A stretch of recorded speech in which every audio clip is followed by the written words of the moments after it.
Hello students, welcome to the IMB education. आज की इस वीडियो में हम करें क्लास 11th बायोलॉजी के यूनिट 3 स्ट्रक्चर एंड फंक्शन के नीट 2019 के क्वेश्चन। ओके, जहां पर हमारे चैप्टर 8, 9 एंड 10 आते हैं। यहां पर हम ये बताने वाले हैं कि वो जो क्वेश्चन आए हुए हैं क्या वो NCERT से आए हैं या फिर आउट ऑफ NCERT से आए हैं। अगर वो NCERT से आए हैं तो किस पेज से, किस लाइन से, किस वर्ड से, कहाँ से वो क्वेश्चन का आंसर हमें मिल सकता है। तो चलिए स्टार्ट करते हैं। हम जो यहाँ पर चैप्टर करने वाले हैं वो ऐसे करने वाले कि पहले 10th चैप्टर, फिर 9th और फिर 8th। ऐसा क्यों कर रहे हैं वो हम अब इसको वीडियो के अंदर बताएंगे। तो चलिए सबसे पहले देख लेते हैं chapter 10 cell cycle and cell division का फर्स्ट क्वेश्चन। यहाँ पे है cell in G naught phase, यानी जी नोट फेज के अंदर सेल में क्या होता है। ऑप्शन दिए गए exit the cell cycle, enter the cell cycle, suspend the cell cycle या फिर टर्मिनेट द सेल साइकिल। तो इसका जो आंसर आएगा वो तो आएगा एग्जिट द सेल साइकिल। ये इसका जो करेक्ट आंसर आएगा वो आएगा ऑप्शन ए। अब ये देख लेते हैं कि ये NCERT में कहाँ पर लिखा हुआ है, इसका एक्सप्लेनेशन देख लेते हैं। तो cell cycle and cell division के फर्स्ट क्वेश्चन का आंसर हमें मिलेगा पेज नंबर 164 के ऊपर। ओके, यहां पर हम देख सकते हैं कि यहां पर देखिए साफ साफ लिखा है थर्ड लाइन में, these cells do not divide further, exit G1 phase to enter an inactive stage called quiescent stage, that is G naught stage of the cell cycle। Okay, यानी जो जी नोट फेज है वहां पर क्या करता है, cell जो है वो एग्जिट हो जाता है सेल साइकिल से। साफ साफ लिख रखा है they do not further and exit. साफ साफ यहाँ पर एग्जिट वर्ड NCERT के अंदर लिखा है, तो इसीलिए उसका आंसर ये आ जाएगा एग्जिट द सेल साइकिल वाला। ओके, तो इसी चैप्टर का सेकंड क्वेश्चन है the correct sequence of the phases of cell cycle. यानी जो हमें सेल साइकिल के अंदर जो फेज होती है वहां पे हमें करेक्ट सीक्वेंस बताना है कि कौन सा होगा। ओके, ऑप्शन दिया गया MG1 G2 S, ऑप्शन 2 दिया गया G1 G2 S M, option third दिया गया S G1 G2 M and option 4 दिया गया G1 S G2 and M। तो यहाँ पे जिसका करेक्ट आंसर आएगा वो तो आएगा, सबसे पहले स्टेज आती है G1, फिर S G2 and then M phase. Okay, ये फर्स्ट थर्ड जो है ये इन्हें हम बोलते हैं इंटरफेज और इसे बोलते हैं माइटोसिस फेज। ओके, तो अब इसका एक्सप्लेनेशन कहाँ पर दिया हुआ है NCERT के अंदर वो भी देख लेते हैं। तो cell cycle and cell division का जो सेकंड क्वेश्चन है उसका आंसर हमें मिलेगा पेज नंबर 163 पर। यहां पर देखिए साफ साफ लिखा है that the cell cycle is divided into two basic phase. पहला होता है हमारा कौन सा, इंटरफेज, एंड सेकंड होता है एम फेज। तो ये तो हमें पता चल गया कि पहली जो फेज आएगी वो इंटरफेज आएगी। ओके, उसके बाद यहाँ पर देखिए आगे लिखा है इन्होंने the interphase is divided into three further phase. जो इंटरफेज है वो वापस डिवाइड हो जाती है। तो वहां पर कैसे आता है, सबसे पहले आता है वहां पर G1 फेज यानी गैप 1 फेज, फिर आता है सेकंड पे S फेज यानी सिंथेसिस फेज, फिर आता है G2 फेज यानी हमारा गैप 2 फेज, और उसके बाद तो हमें कौन सा आएगी, माइटोसिस यानी M फेज।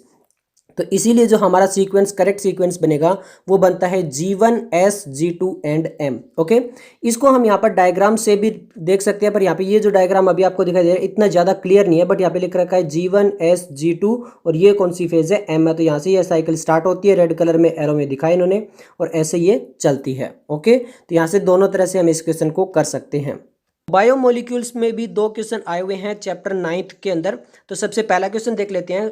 पहला क्वेश्चन है कॉन्केवेलिन ए इज, जो कॉन्केवेनिल ए है वो क्या है।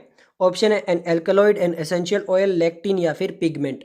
ओके, तो इसका जो करेक्ट आंसर आएगा वो तो आएगा लेक्टिन, जो सेकेंडरी मेटाबोलाइट्स के अंदर आते हैं। अब देख लेते हैं कि NCERT में ये कहाँ पर लिखा गया है। तो जो हमारा बायोमोलिक्यूल्स का फर्स्ट क्वेश्चन है उसका आंसर हमें मिलेगा पेज नंबर 146, जहाँ पे 9.2 प्राइमरी एंड सेकेंडरी मेटाबोलाइट्स है वहाँ पर। तो वहाँ पर देखिए ये टेबल बनी हुई है, टेबल 9.3, और यहाँ पे लिख रखा है सम सेकेंडरी मेटाबोलाइट्स। ओके, तो इसी के अंदर हमें जो लेक्टिन्स है, लेक्टिन्स के अंदर हमें मिलता है क्या, कॉन्केवेलिन ए। तो ओके, तो यहाँ पर हिसाब साफ लिख रखा है जो कॉन्केवेलिन ए है वो क्या, एक लेक्टिन है। ओके, ये बायोमोलिक्यूल का सेकंड क्वेश्चन है कंसिडर द फॉलोइंग स्टेटमेंट। यहाँ पे दो स्टेटमेंट दी गई है हमारे पास, ए और बी स्टेटमेंट। ए स्टेटमेंट है को एंजाइम और metal ion that is tightly bound to enzyme protein is called the prosthetic group. Okay, option B यहाँ पे बी स्टेटमेंट है a complete catalytic active enzyme with its bound prosthetic group is called apo enzyme. Okay, तो यानी एक हमें prosthetic group की definition दी है, एक एपो एंजाइम की, और यहाँ पे हमें बताना है कि कौन सा ऑप्शन सही आएगा। तो यहाँ पे फर्स्ट ऑप्शन में कह रहे हैं कि both A and B are true, यानी जो दोनों डेफिनेशन है वो बिल्कुल करेक्ट है। ऑप्शन 2 में A is true but B is false, यानी प्रोस्थेटिक ग्रुप की डेफिनेशन सही है बट एपो एंजाइम की गलत है। थर्ड है both A and B are false, यानी दोनों स्टेटमेंट जो वो बिल्कुल इनकरेक्ट है। एंड ऑप्शन फोर्थ है A is false but B is true, यानी जो ए है वो बिल्कुल गलत है बट बी जो है वो बिल्कुल सही है। ओके तो यहाँ पे जो इसका करेक्ट आंसर आएगा वो तो आएगा ए जो है यहाँ पे प्रोस्थेटिक ग्रुप वाली वो बिल्कुल सही है, बट एपोएंजाइम वाली वो गलत है। तो यहाँ पे जो करेक्ट आंसर आएगा वो तो आएगा ऑप्शन 2। अब एनसीईआरटी में देख लेते हैं इसकी एक्सप्लेनेशन कहाँ पर है। बायोमोलिक्यूल का जो सेकंड क्वेश्चन है उसका आंसर हमें मिलेगा पेज नंबर 159 पे कोफैक्टर्स के अंदर। ओके तो यहाँ पर दोनों स्टेटमेंट देख लेते हैं। सबसे पहले यहाँ पर बात कर लेते हैं हम किसके बारे में, प्रोस्थेटिक ग्रुप के बारे में। जो फर्स्ट स्टेटमेंट थी यहाँ पे देखिए, prosthetic groups are organic compounds okay and are distinguished from other cofactor in that they are tightly bound to the apoenzyme, यानी वो जो apoenzyme है उससे टाइटली बाउंड होते हैं। ओके अब वहां पर देखिए स्टेटमेंट में लिखा हुआ था bound to an enzyme protein, apoenzyme का नाम नहीं था। ओके तो अभी आप ये समझिए एपोएंजाइम क्या होता है। तो एपोएंजाइम की स्टेटमेंट भी हम देख लेते हैं। यहाँ पर देखिए लिख रखा है however there are a number of cases in which non protein constituent called cofactor, जो नॉन प्रोटीन पोर्शन होता है एंजाइम के अंदर उसको हम बोलते हैं cofactor, are bound to the enzyme to make the enzyme catalytic active, और वो एंजाइम के साथ बाउंड कर जाते हैं। अब इंपॉर्टेंट वर्ड यहाँ पे आएगा, in this instant the protein portion of the enzyme is called apoenzyme, यानी जो भी ये कोफैक्टर्स होते हैं उनके साथ जो प्रोटीन पोर्शन होता है उसी को हम बोलते हैं क्या, एपोएंजाइम। तो अब यहाँ पे देखिए प्रोस्थेटिक में they are tightly bound to the protein portion आ जाएगा ना एपोएंजाइम, क्योंकि वो क्या होता है, एपोएंजाइम ही प्रोटीन पोर्शन होता है। तो यहाँ से तो ये एक स्टेटमेंट तो करेक्ट होती है, बट जो सेकंड हमारी जो एक एपोएंजाइम में जो स्टेटमेंट दूसरी थी वो इनकरेक्ट क्यों होती है। इन्होंने एपोएंजाइम में बोला है कि a complete catalytic active enzyme with its bound prosthetic group, की केवल और केवल प्रोस्थेटिक ग्रुप के साथ अटैच होती है। जी नहीं, ऐसा नहीं है। एपोएंजाइम जो है वो क्या है, एक प्रोटीन पोर्शन है एंजाइम का, और वो कोई जरूरी नहीं है कि केवल प्रोस्थेटिक ग्रुप के साथ अटैच हो, वो और भी ज़्यादा अटैच हो सकता है, किसी अदर चीज़ के साथ भी अटैच हो सकता है। देखिए लिखा भी है को enzyme are also organic compound but their association with the apoenzyme is also, तो यानी जो को एंजाइम होता है इनके साथ भी अटैच हो सकता है।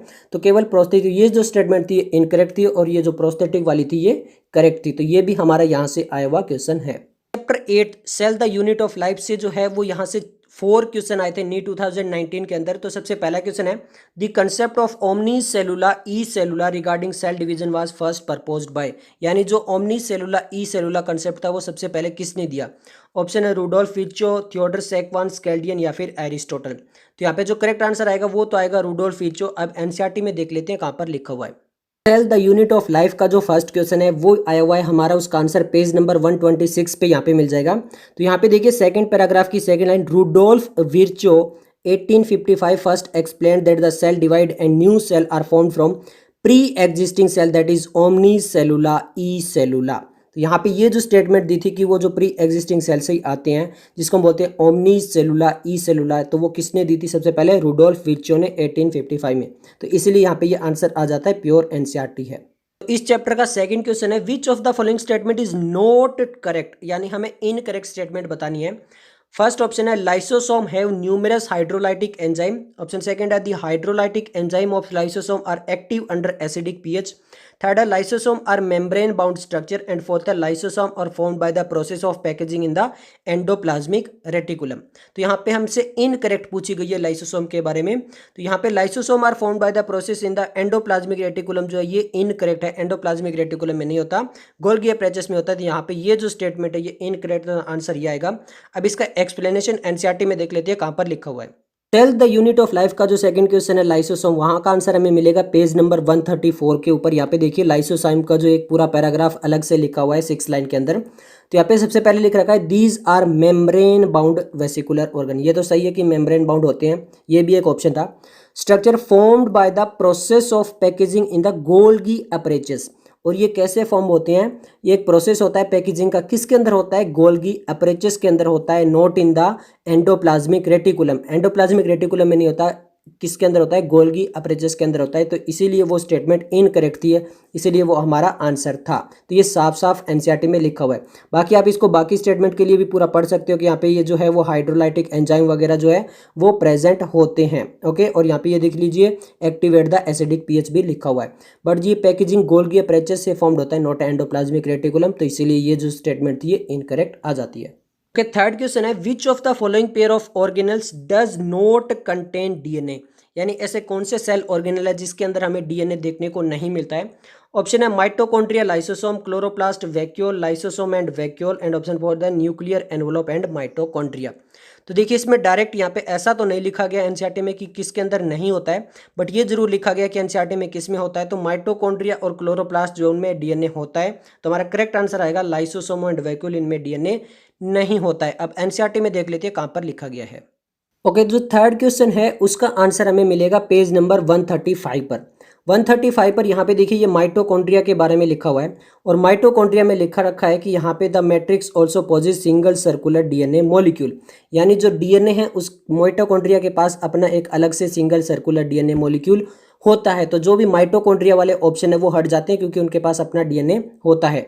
फिर उसके बाद हम अगर नेक्स्ट पेज पे जाते हैं, यहाँ पर इसके बारे में लिखा हुआ है, किसके बारे में? ये है क्लोरोप्लास्ट के बारे में। यहाँ पे देखिए इमेज भी दी है क्लोरोप्लास्ट के बारे में, और ये सब कुछ क्लोरोप्लास्ट के बारे में लिख रखा है। अब यहाँ पे एक और चीज़ लिखी है, देखिए it also contain small double circular DNA molecule and ribosome, यानी जो हमारा क्लोरोप्लास्ट होता है उसके पास भी अपना क्या होता है? डीएनए मॉलिक्यूल होता है। तो जो क्लोरोप्लास्ट और माइटोकॉन्ड्रिया होते हैं उनके पास अपना डीएनए होता है, तो वो सारे ऑप्शन हट जाते हैं जिनके पास ऐसा होता है। तो फिर हमारे पास आंसर बच जाता है लाइसोसोम एंड वैक्यूल, क्योंकि उनके पास ऐसा कुछ भी नहीं होता है, अपना डीएनए नहीं होता है। ओके, तो यहाँ पर हमारा बिल्कुल लास्ट क्वेश्चन है, the shorter and longer arm of a submetacentric chromosome are referred to as, यानी एनसीईआरटी में हमें 4 टाइप के क्रोमोजोम दिए हुए हैं। ओके, उसमें से एक आता है सब मेटासेंट्रिक क्रोमोजोम। अब उसमें पूछा गया कि जो उसकी शॉर्टर आर्म होती है और जो लॉन्गर आर्म होती है उनको हम क्या बोलते हैं? तो ऑप्शन दिए गए S arm, L arm, P arm, Q and P, and M arm and N arm respectively. तो यहाँ पर देखिए ये जो क्वेश्चन है वो आउट ऑफ एनसीईआरटी है, मैंने आपको पहले भी बताया था, बट ये हमने इसीलिए इसको लास्ट में लिया क्योंकि आप देखिए जो टोटल 10 चैप्टर हुए हैं, इससे पहले अगर आपने हमारी वीडियोस देखी है नीट 2019 के, तो आपको पता होगा कि सभी जो क्वेश्चन है वो प्योर एनसीईआरटी से आए हुए हैं। तो 10 चैप्टर में से केवल एक क्वेश्चन जो है वो आउट ऑफ एनसीईआरटी आता है। तो हमने ये भी कहा है कि 4 to 5 6 क्वेश्चन तक जो है, ओके 7 क्वेश्चन तक भी जो है वो आउट ऑफ एनसीईआरटी आ सकते हैं, बट फिर भी अगर आप प्योर एनसीईआरटी पढ़ते हो तब भी आप 320 330 मार्क्स तो बहुत आराम से ला सकते हो। तो पहले आपको अपना सिलेक्शन कन्फर्म करना होगा, उतने मार्क्स लाकर फिर आपको रैंक की तरफ जाना है, इंप्रूव करना है। तो यहाँ पर देखिए जिसका करेक्ट आंसर आएगा, जो शॉर्ट आर्म होती है उसको हम बोलते हैं पी आर्म, पी का मतलब होता है पेटाइट यानी शॉर्ट आर्म, एंड जो लॉन्गर होती है उसको हम बोलते हैं क्याउ आर्म। तो यहाँ पे जिसका करेक्ट आंसर आएगा वो आएगा p and q arm respectively. Okay, तो ये सब कुछ था आज की वीडियो के लिए। अगर आपको वीडियो पसंद आई तो लाइक कीजिए, दोस्तों के साथ शेयर कीजिए। मिलते हैं जल्दी नेक्स्ट वीडियो के साथ, तब तक के लिए धन्यवाद।